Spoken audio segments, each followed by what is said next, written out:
5வது முறையும் களத்திலே தனித்து நிற்கப் போகிறது என்றால் அது இந்திய அரசியல் வரலாற்றிலே அது நாம் தமிழர் கட்சி மட்டும்தான். எந்த சமரசமும் இல்லை.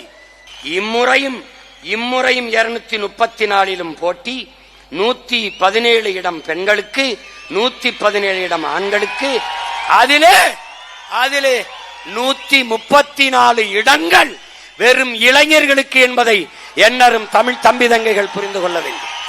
போட்டியுடன் மாதிரி சொன்னப்ப எனக்காக நீங்க சிந்திக்காதீங்க.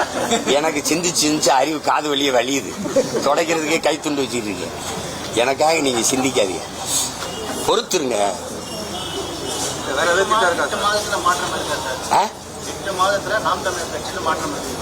நாம் தமிழர் கட்சியில மாற்றம் இல்ல,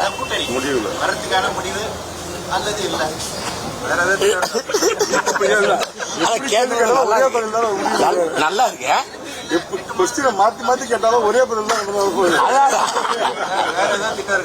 தமிழ்நாட்டுல பெரிய கூட்டணி என் கூட்டணி தான்.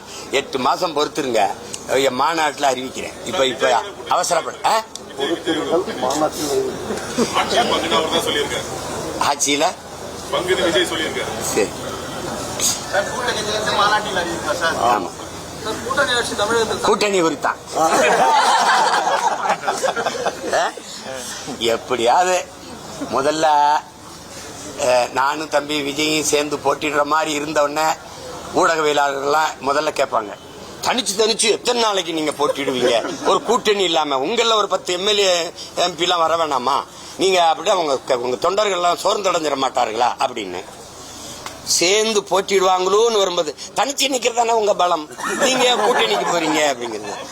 என்ன இந்த கழுதைய சொல்லுவான், முன்னாடி வந்தா கடிக்குது, பின்னாடி போனா உதையுது, இப்ப என்னதான் பண்றது அப்படின்னு. கொஞ்சம் பொறுமை. இவ்வளவு நேரம் பேசினேன், அதை பத்தி கேட்காம இவ்வளவு கருத்துக்களை சொன்னேன், அதெல்லாம் சொல்லாம கூட்டணி கூட்டணி கூட்டணி. உங்களுக்கு என்னை ஒருத்தனையாவது விட்டுருங்க, என்னை ஒருத்தனையாவது விட்டுருங்க. நாட்டுக்கு மக்களுக்கு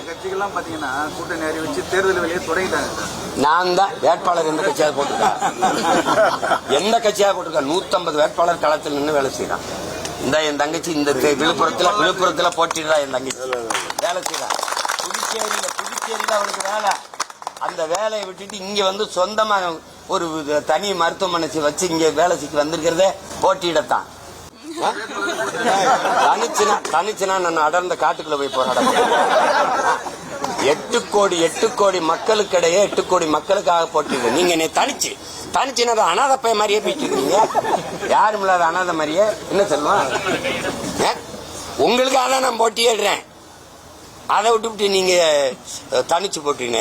மரங்களுக்கு மாநாடு, மலைகளின் மாநாடு, கண்ணீர்னு தண்ணீருக்கு மாநாடு. தண்ணீர் பேசும் பாருங்க, உங்ககிட்ட தண்ணீர் பேசும் பாருங்க. நாட்டே என்னை என்னதாண்டா நினைக்கிறீங்க அப்படின்னு.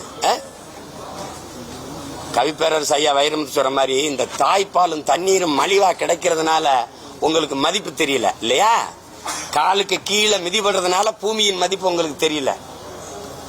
இருங்க ஒரு நாள் அவன் திறார்ல ஐயா கவிக்கு அப்துல் ரஹ்மான், சுமந்த தாய் 10 மாசம் தான் வயிற்றுல சுமந்தா நம்மள, ஆனா இறந்த பிறகு பெற்ற தாய்க்கே நான் பிணந்தான். ஆனால் எல்லாரும் நிராகரிக்கப்பட்ட பிறகு இவன் என் பிள்ளைன்னு மறுபடி வயிற்றுல இந்த பூமி தாய் தான் தாங்கிக்கிறான். பெற்ற தாயை விட மேலானவள் பூமி தாய் தான். அதை புரிஞ்சுக்கிட்டு இந்த தேர்தலில் விவசாய சின்னத்துக்கு ஓட்ட போட்டு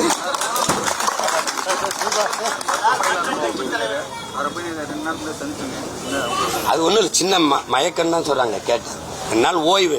அவரு முதல் நாள் வந்து ஐயா மூக்காமுத்து அவர்கள் மரணிச்சிருந்தார். 2 நாள் உறக்கம் இல்லாம முழிச்சிருந்திருப்பாரு. அதனால ஒரு சோர்வு வர்றதானே, அது ஒண்ணும் இல்லை. அவரு குணம் பெற்று வருவார், வரணும். வாழ்த்து.